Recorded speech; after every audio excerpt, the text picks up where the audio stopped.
Hello guys, welcome back to our YouTube channel. Today I just want to share with you is what I have learned since I came to Canada.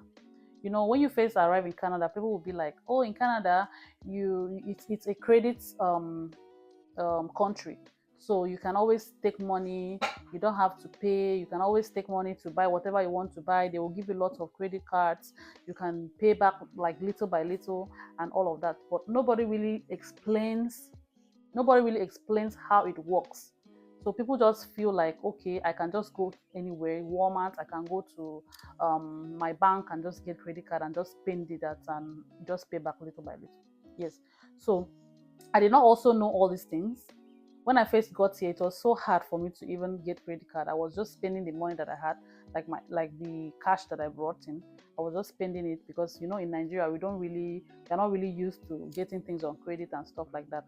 But it's important for you to buy things on credit, but you have to pay it back. The reason is that when you buy things on credit, like when you use your credit cards, it will help to build your credit score. So when you want to buy things, maybe when you want to buy something big, like probably you want to buy a house or you want to buy a car, they can go through your credit check, like they can have a credit check and see if you are credit worthy. Then they will give you they will approve they will approve some money to you for you to buy whatever it is that you want to buy. Now, this is a disclaimer. I am not working in the bank. I'm just giving you the little idea that I have like gotten from my experience, all my experiences. So please, if I am wrong, correct me with love in the comment section. And if there's anything you want to add, please let me know. But I just wanted to tell you some factors that might impact your credit score, right?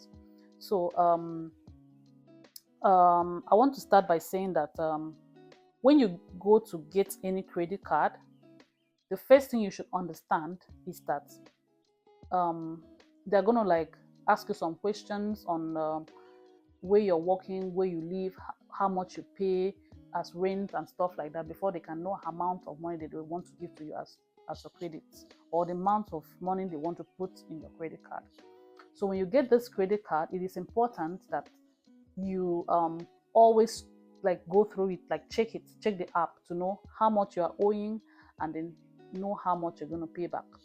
So there's a certain amount that you need to pay back, that they will tell you to pay back, that you have to pay back before the deadline, so that you won't have any challenges with your credit score, right?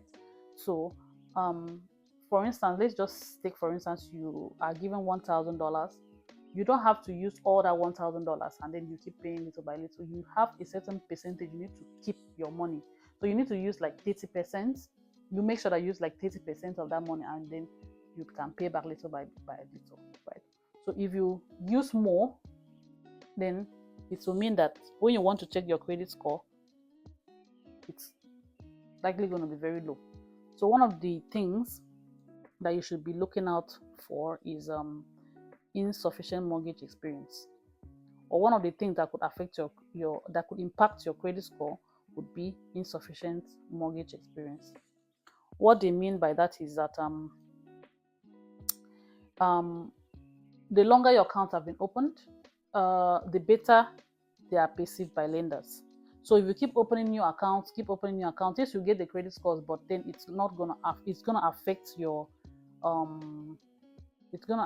credit score.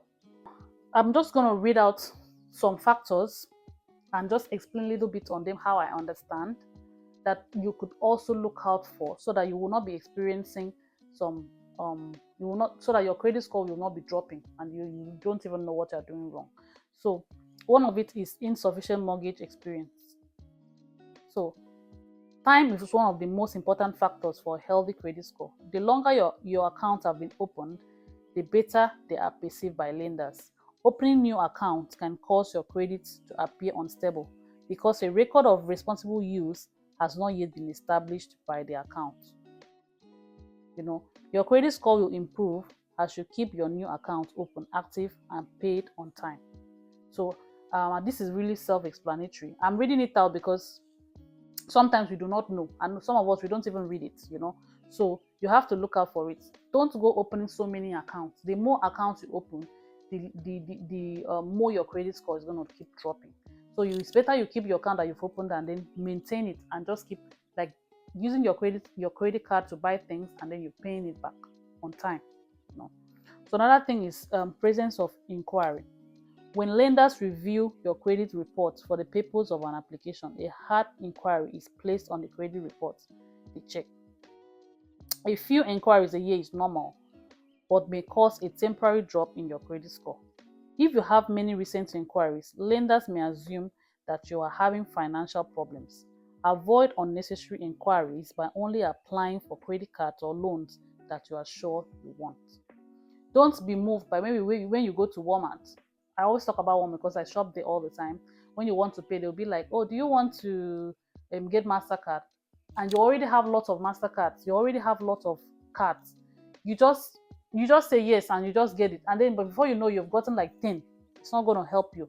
And the more you try to get it, you will fill the form, and then they will run this hard check on your credit. And what happens is it's just going to keep dropping your credit score, because those people that want to lend you this money, like all these companies like Walmart, like Canadian Tire and all of that, they will feel like maybe you are in financial challenge, that's why you're looking for money.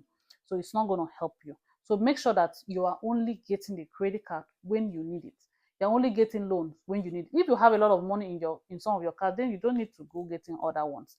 As a matter of fact, if you keep paying back your credits on time, the banks will keep like increasing your limits, and that's when you have even more money. So you don't need to go around getting from here, there, and all of that. Another thing I want to talk about is balance on open credit card account.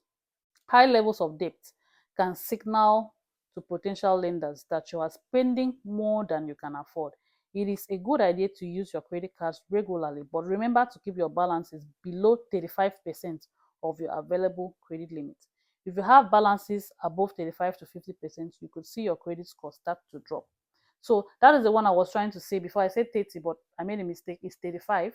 So you have to understand that you cannot always let your balances to be above 35 to 50%. For instance, you have $1,000, you just keep spending and spending and spending. Before you know it, the $1,000 that you had, your balance is now 700. That means that you've used above 35%. It's not good, So you should try to pay back when you use your money. Pay back when you use your money, and make sure that you maintain that limit of 35%. If you don't know if how much you don't even if you don't know if the money you've used is up to 35%, just do the simple calculation to see how much is you have left, by just like doing the simple maths, right? So another thing I want to say is balance increase on non-mortgage accounts. High levels of debt can signal to potential lenders that you are spending more than you can afford.